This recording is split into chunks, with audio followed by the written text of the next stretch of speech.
So, hi everyone, how are you going today? Everyone going all right? What kind of meditation would you like to do this afternoon? Anyone got any preferences? And don't tell me that you've let go of all your preferences. I don't believe you. Okay, because last night we voted on the Dhamma talk, so now we can vote. See, the reason if you let people vote for things, then they can't complain. It's just like the government, right? Anyway, so okay, 3 meditations. I'll give you the option: breath meditation, loving kindness meditation, or impermanence meditation. Okay. So breath meditation. Ooh, not very popular. Everyone's bored by breath meditation. Loving kindness meditation. Okay, somewhat more, and impermanence meditation. Ooh, is that the winner? Is that the winner? I think impermanence is the winner. Okay. Right. That shows something very significant. And when I figure out what that is, I'll let you know. Okay. We'll do some meditation on impermanence. And, okay, so normally we do 45 minutes meditation. Is that about right? Is that right? Yeah, so start at about 1:15. So I'll talk about the meditation first for a few minutes, and then we can do some meditation on impermanence together.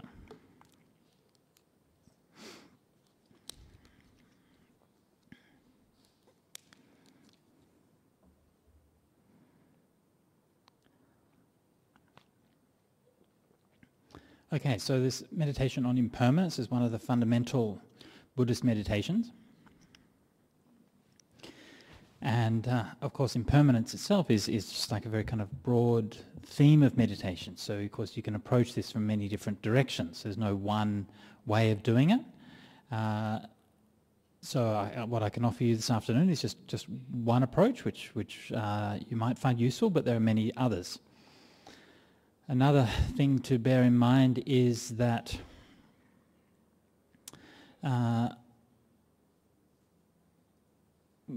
when we're doing the meditation for this afternoon, the meditation on impermanence that you can teach is not the real impermanence, okay? I mean, that's pretty much true generally of pretty much everything in Buddhism, but anyway. Right, so what we can talk about is the idea of impermanence. We can talk about methods and approaches and so on, and you can sit and meditate and do that. But there will come a day when you're doing the meditation and suddenly you'll see something and it will be gone and it will shock you to your core, and you realize that's what impermanent means, right? Impermanence isn't... You realize like for the first time you're actually seeing it. So what is this concept of impermanence all about? Well, simply the idea that the world that we're living in is a world of conditions, a world of change, a world where everything comes and goes. And in such a world, to get attached to things, to hold on to them, right, is to invite sorrow. And so the application of the idea of impermanence, it can happen at any level. Right? It can happen on a moment-to-moment level. This thought I'm having is impermanent. This feeling I'm having is impermanent. This thing I'm seeing is impermanent. It can also happen at a sort of a bigger level, like it might be this car I have is impermanent, or this house I have is impermanent, or this relationship that I'm in is impermanent. This friendship with this person is impermanent. Right? My life itself is impermanent. Life on earth is impermanent. The environment is impermanent. The galaxy is impermanent. The universe is impermanent. And in fact, all of these different levels were taught by the Buddha. He actually taught meditation on impermanence at every kind of level, from the smallest right through to the biggest cosmic level of impermanence. So wherever you go, whatever you look in the world, you never find anything which is going to last forever. So by doing the meditation on impermanence, in a sense what we're doing is we're programming ourselves, we're priming ourselves, getting ready so that it doesn't hurt so much. Okay? And if we can practice starting with the small things, starting with the things that don't matter to us all that much, right? This particular thought or this particular sound or something like that. We start with these things, I'm not really bothered about it, it doesn't really affect me very much. And so we can train ourselves. We see those things as impermanent. And as time goes on, it will become more kind of an automatic thing, an automatic response. So whenever you buy a new car, you drive it out of the showroom, and your first thought should be, it's impermanent.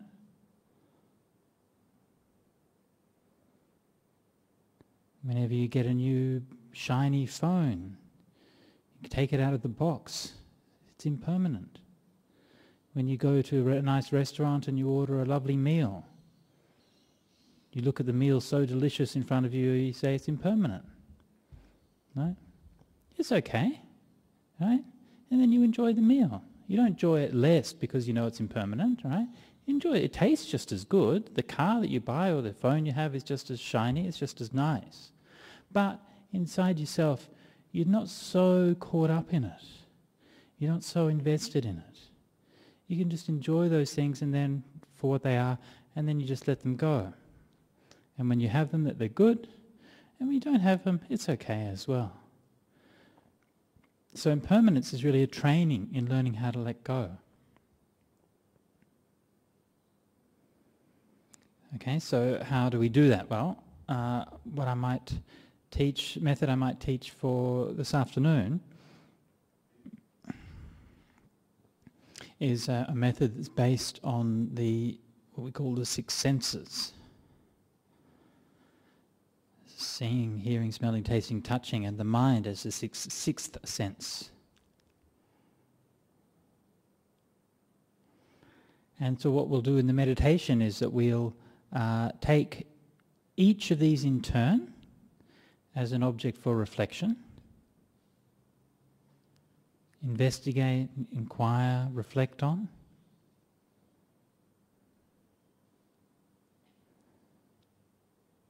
And you can reflect on these in different ways and in deeper and deeper aspects.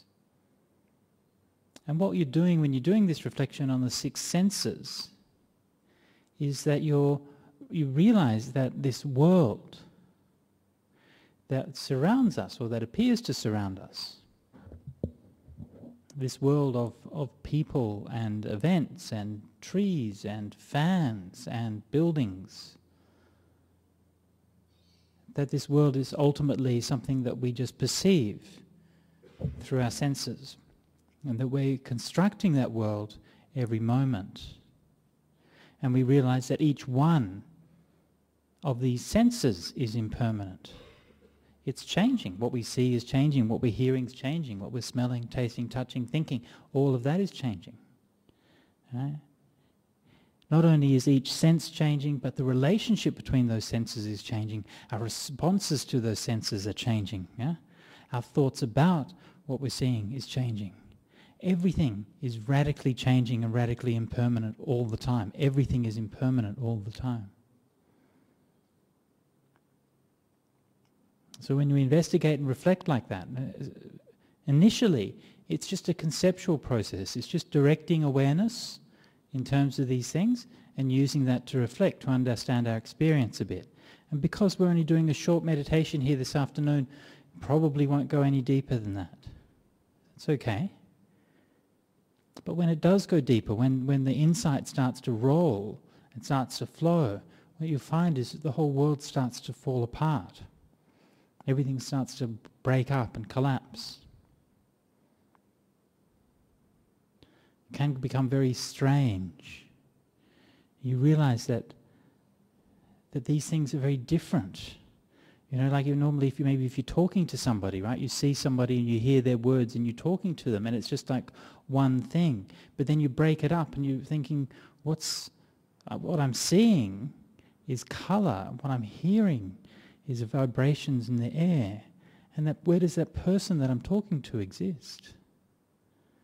And then they disappear and you just stand there with your mouth open going, ah, and they think you're very weird. Hopefully that doesn't last for too long, okay? But these are just some of the insights that come. And when the insights strike us, right? It's like you see for the first time. You've always known these things, right? You've always known them, but when you see them for the first time, it strikes your heart and everything changes. Okay, so let's do some guided meditation on the impermanence of the six senses. We'll do that for the next 45 minutes.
So sitting quietly.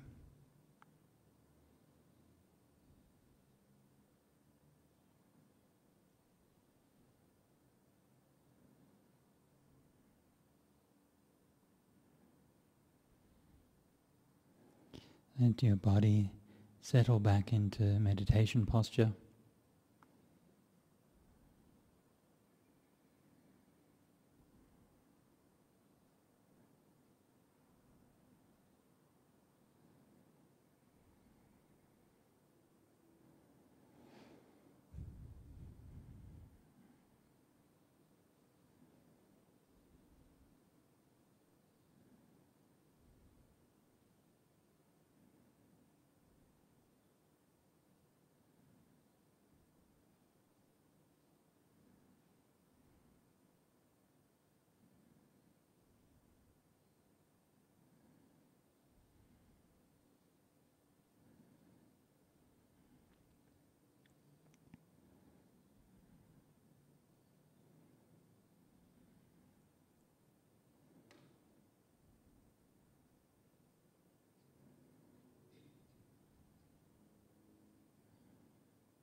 Just being content in the present,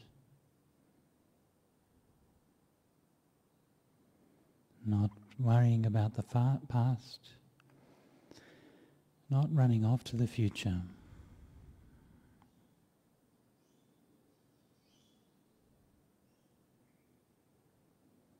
Just being here,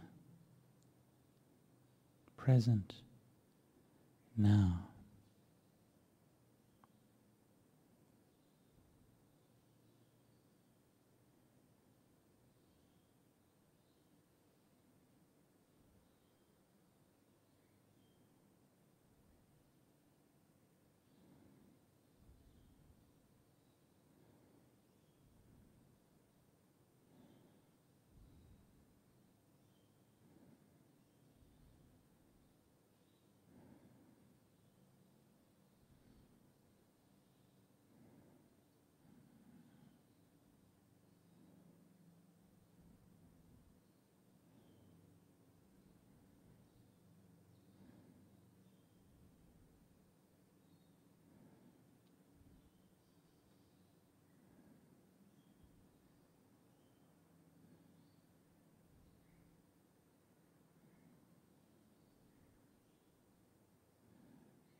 When the different thoughts and so on arise, then we just be aware of those. Don't try to push them away. Don't try to make them come to an end. And just have loving kindness. Any thought that you're thinking, any memory that you're having, have compassion for them. Have love for them. Give them a hug. They always come from some kind of tension, some kind of suffering. So we just have love for them, give them a hug, and let them become quiet when they're ready.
And when your mind feels reasonably quiet and settled, you bring awareness to the six senses.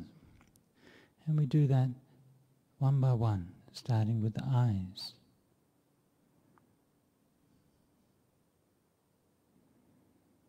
So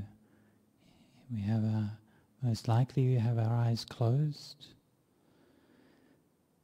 but you can still see some colour in there. And if you'd like, you can open your eyes a little bit.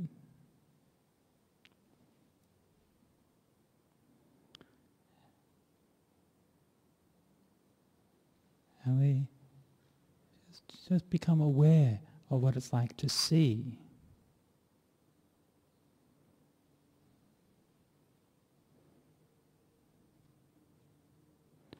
And you notice that experience has two aspects. There's the external aspect and the internal aspect. Externally, we have the sights, the colour, the light, the field of vision. And that somehow feels out there, outside of us.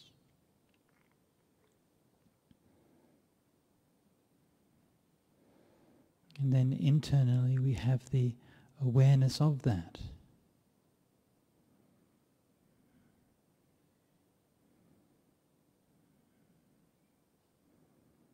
The subjective impression of that sight.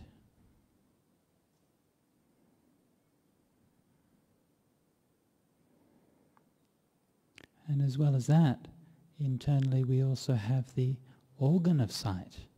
That is, of course, the eye.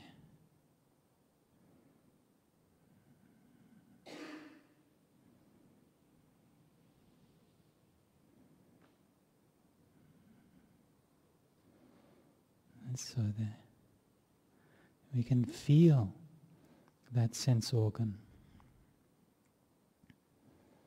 Locate that in our body. Feel what the eyes are like sitting in their sockets.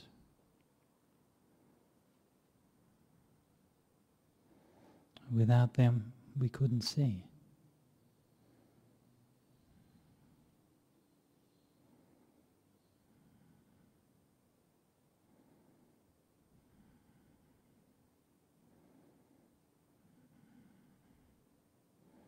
So the internal eyes, the external sights, and the internal subjective impression of seeing.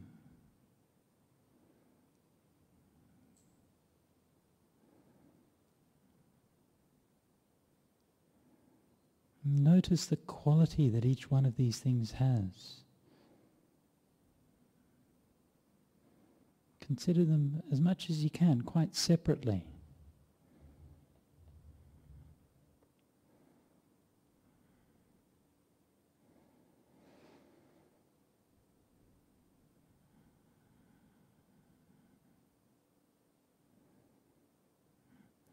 The eye is something which is quite different from the sight, from what we see.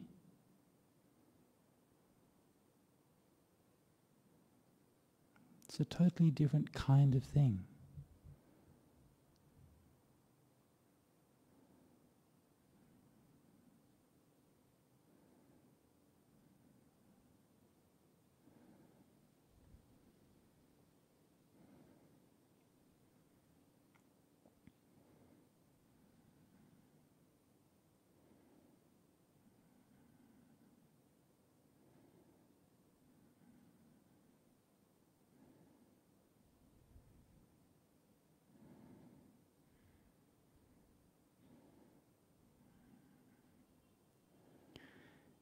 Notice that each one of those things is impermanent.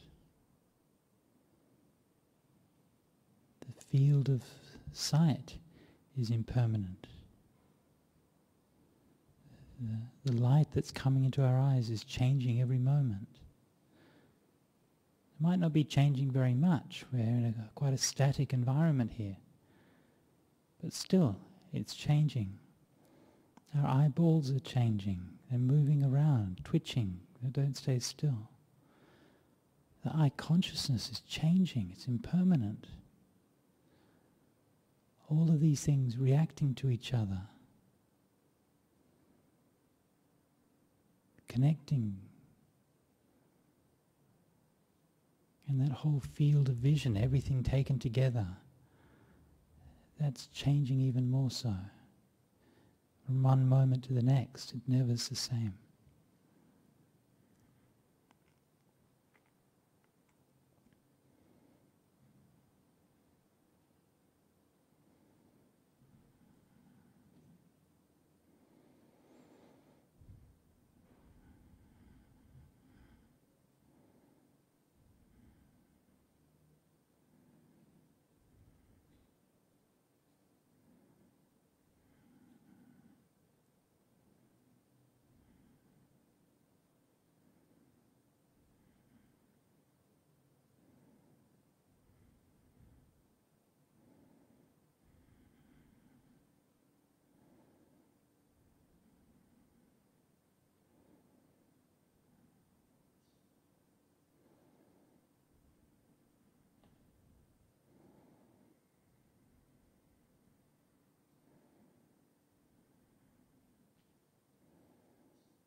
What is there to get attached to? Why do we get so caught up in sights?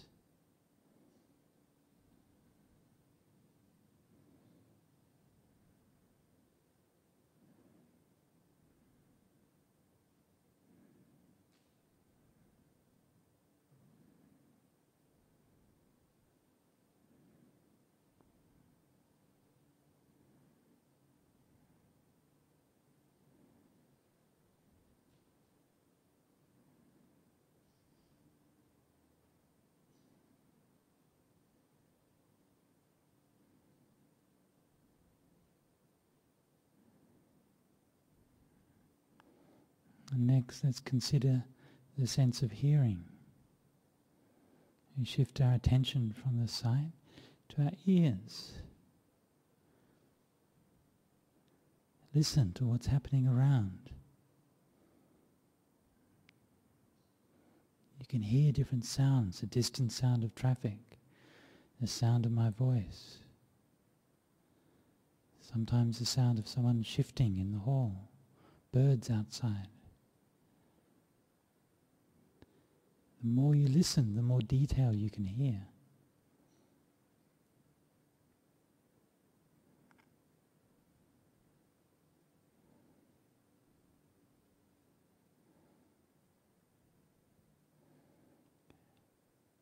But actually, none of those things are real.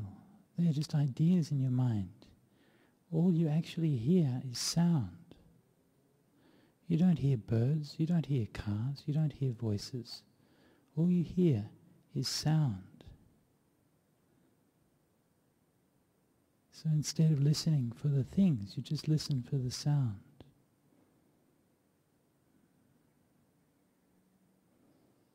And you hear that changing ceaselessly.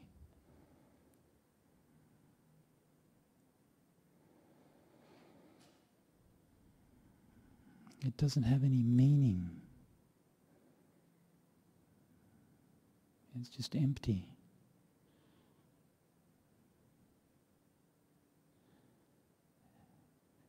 And inside, you have the inner sense space, the ear. And again, you can feel that with your mind. You place your attention on the ear. You can feel what it's like sitting there on the side of your head. That physical organ, without which there would be no hearing.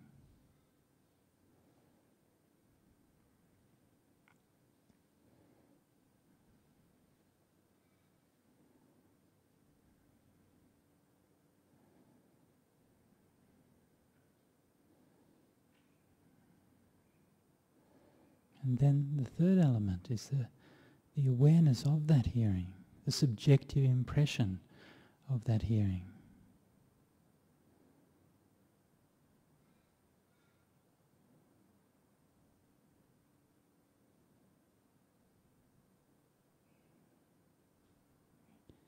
the awareness of sound.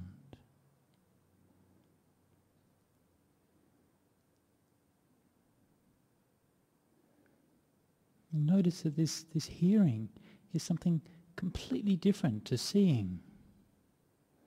It's a completely different kind of thing.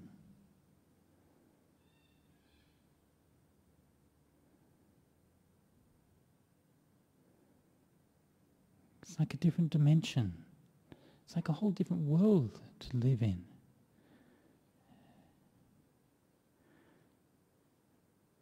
And that world of hearing also is impermanent. It's shifting and changing. Our consciousness shifts, our awareness of the hearing shifts. The sounds change. Everything changes, it's tottering and crumbling.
Hardly do you become aware of a sound before it's gone.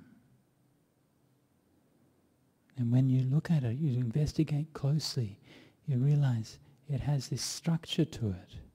It's not just a thing, it's a conditioned process, a complex process involving many elements working together to make it possible to hear anything. Anything changes in that process, anything doesn't work properly, hearing stops.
And then moving on to the sense of smell.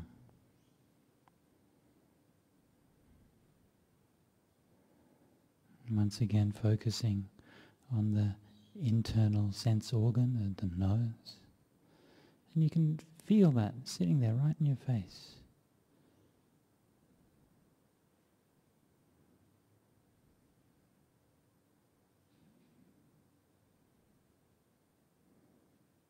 It's kind of an underappreciated sense. We usually don't notice it all that much.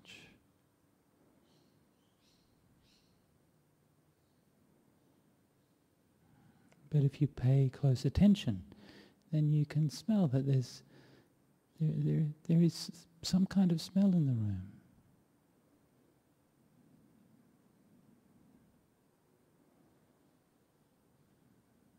Hard to define, maybe hard to pin down, but there's something there.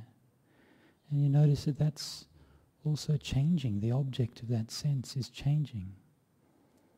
Most obviously it changes as we breathe in and out.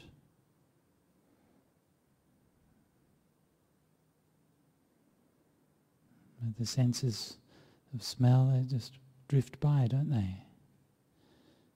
Come and go. They're often elusive.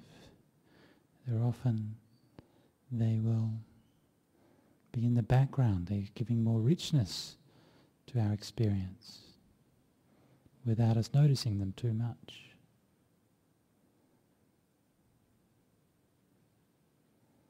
But when you do notice, you pay attention, you see it's the same kind of structure to the other senses, internal sense base, external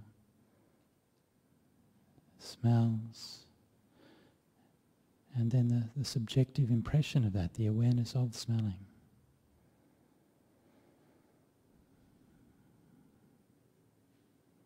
But even though it's similar kind of structure, it's a completely different kind of experience. Quite different to hearing, quite different to seeing.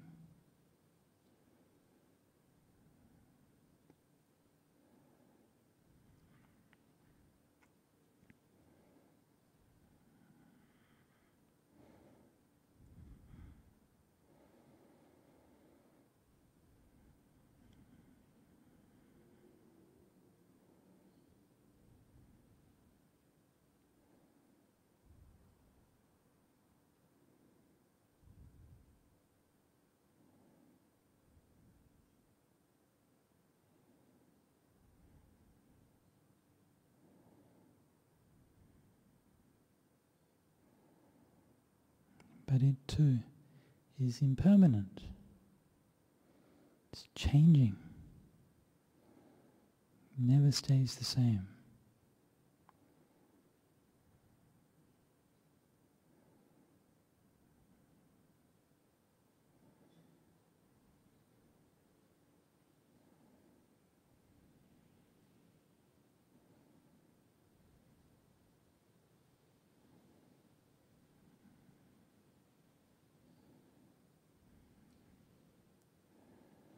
And then there's the sense of taste.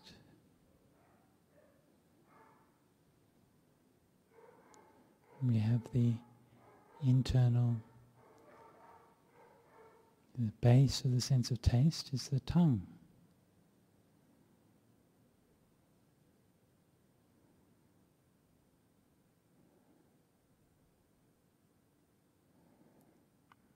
The sense object,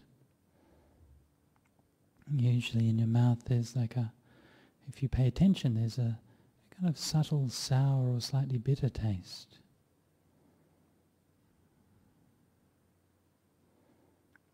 Not much, but there's something there.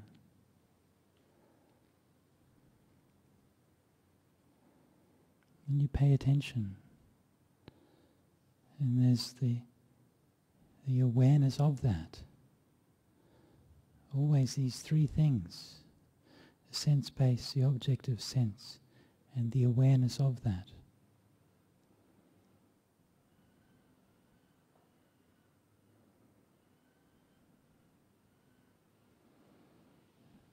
And it's quite different.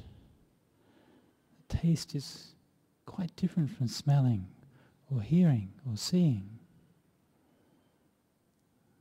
It's another dimension that we live in.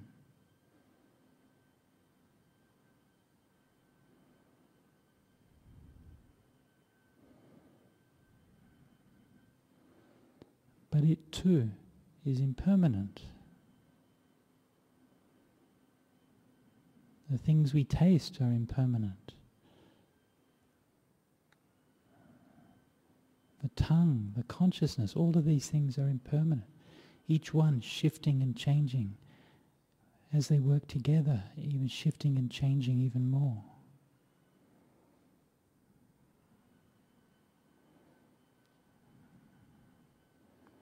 Nothing but impermanence.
And then bring attention to the body.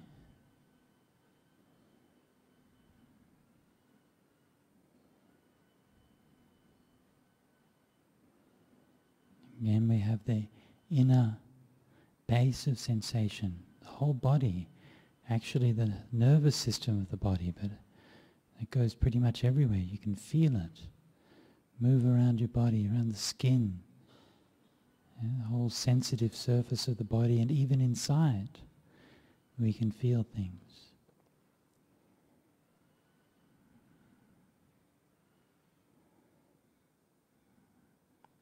And they're objects of the body sense, touches, stimuli.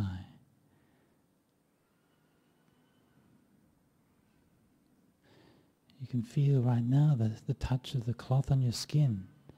You can feel the gentle breeze, the pressure of the seat as you're sitting. Different sensations, energies, tensions inside your body. All of these things working together, creating the physical sense of being an embodied self.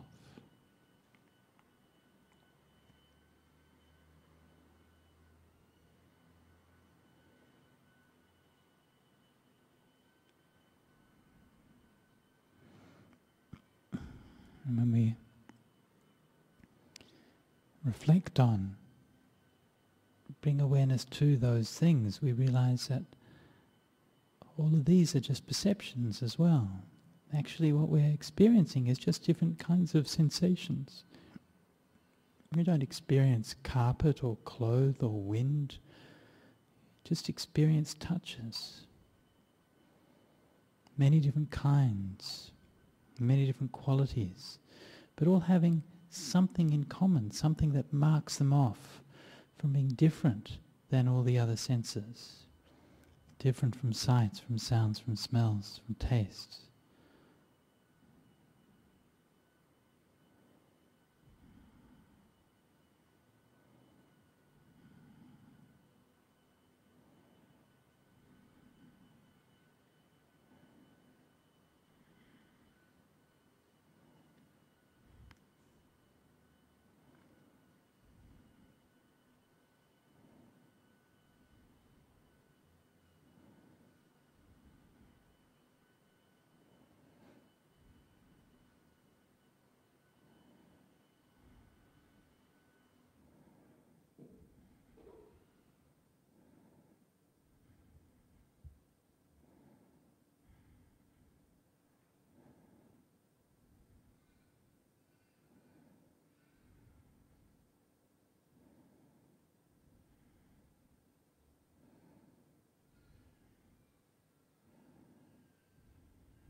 of that impermanent, all of that shifting.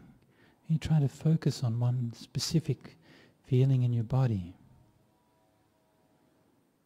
And the more you try to pin it down, the harder it is to find. The more you go into it, the more it seems empty. Everything shifting, everything changing all the time.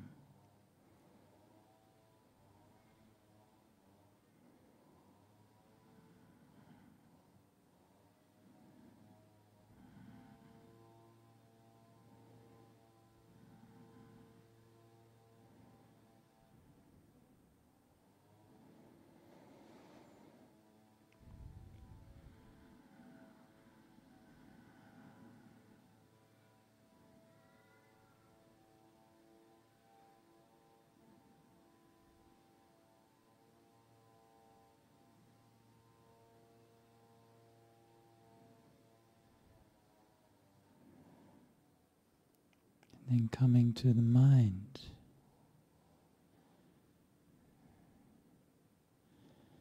This one more subtle, harder to see.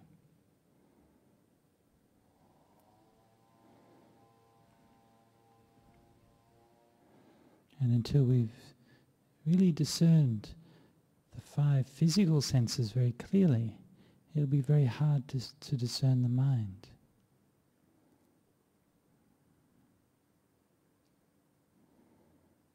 But still we can get some kind of idea of it.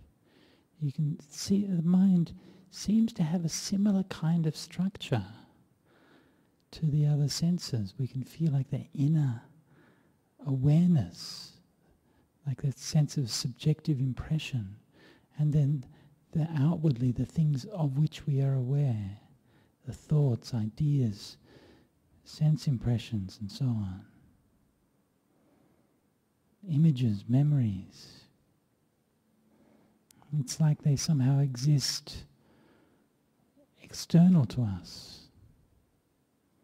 We're in here aware, and we look out and we see those things.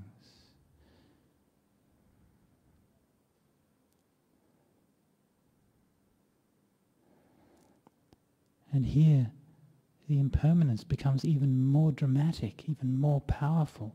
The things that we are aware of, shifting and changing so fast. Our awareness, the internal sense of awareness, shifting and changing so fast.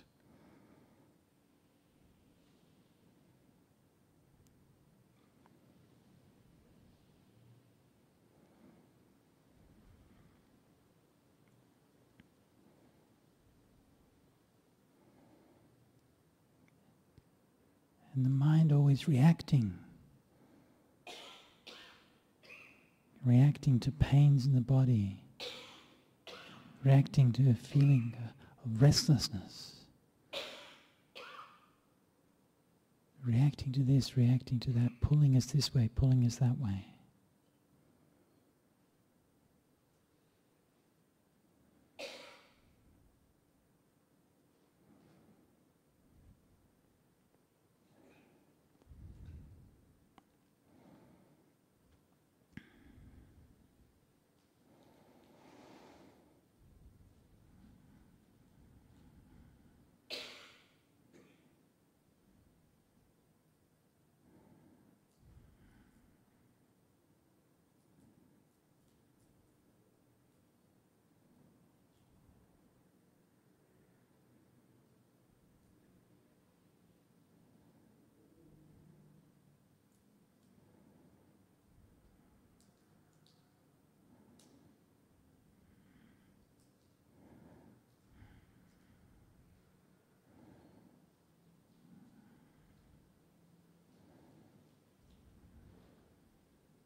Now we're coming near to the end of the meditation.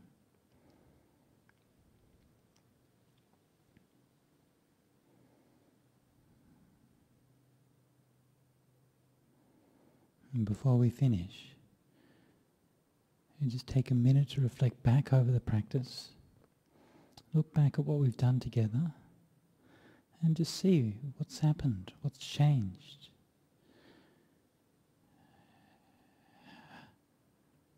How did I see or perceive each of these different senses?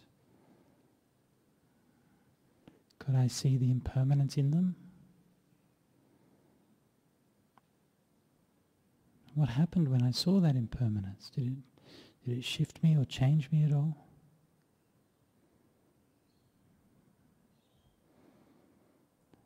How do I relate to experience now? Knowing a little bit more deeply how it's all made up.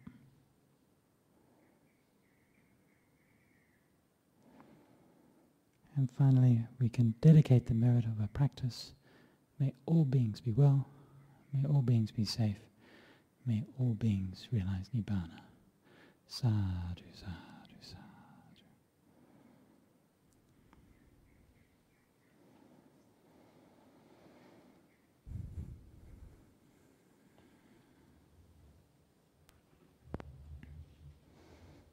Okay, very good. So one thing just to comment at the end of that meditation,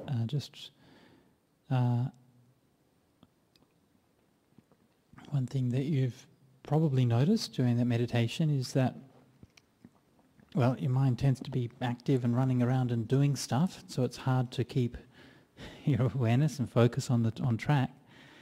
And of course this is why we have the different aspects of meditation in Buddhism. So the breath meditation or loving kindness meditation, these meditations mainly emphasizing what we call samatha, or tranquilizing the mind. And so the more you tranquilize the mind, the more you become peaceful, then of course the more easily you can focus on these things, the more your awareness will naturally stay in one place, and so your contemplation can go much deeper.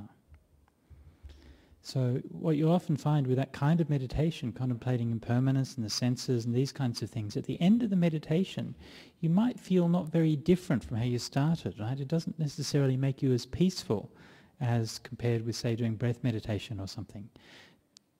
That's not a hard and fast rule by any means. It can vary tremendously. But on the whole, you'll tend to find that you feel more or less the same at the end. So just remember that that meditation has a different purpose.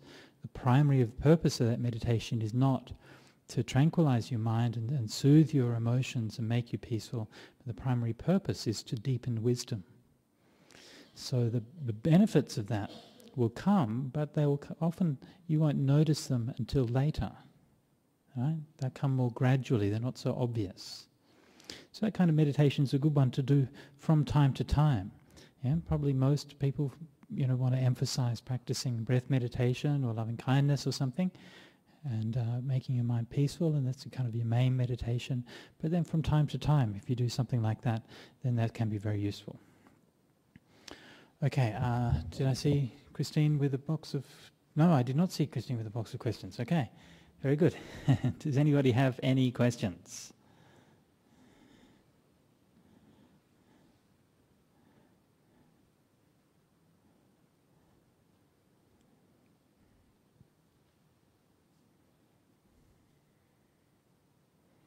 See, now Eddie's not here and we miss him.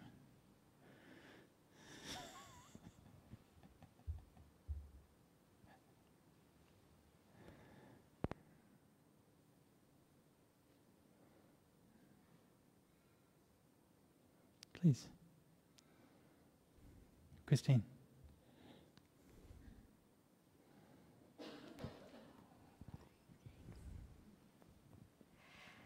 Bhante, thank you. To get my words organised.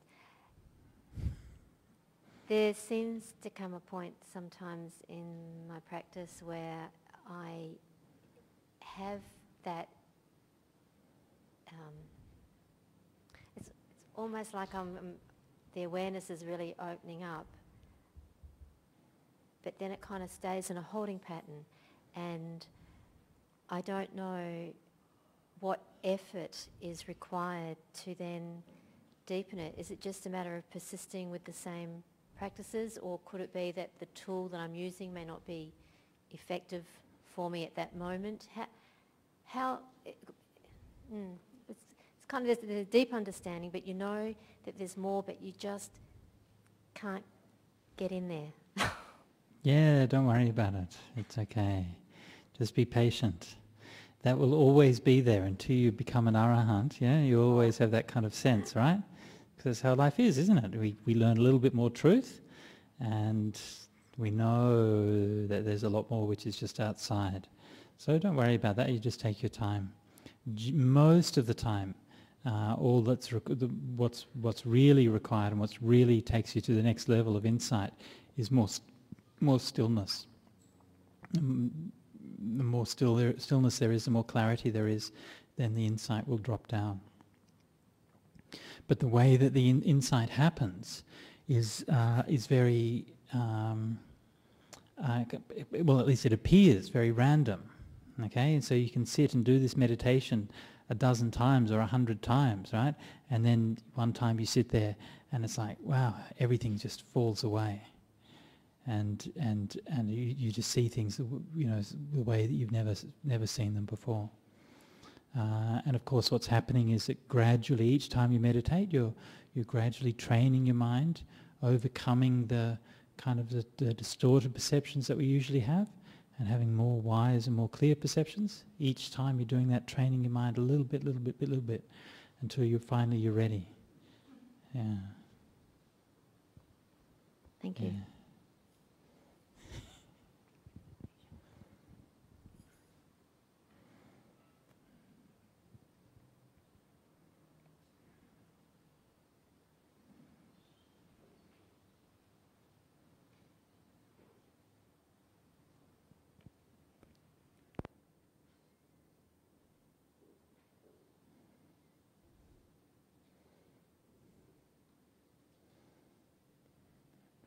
Okay, so it looks like everyone's very quiet today, so that's fine.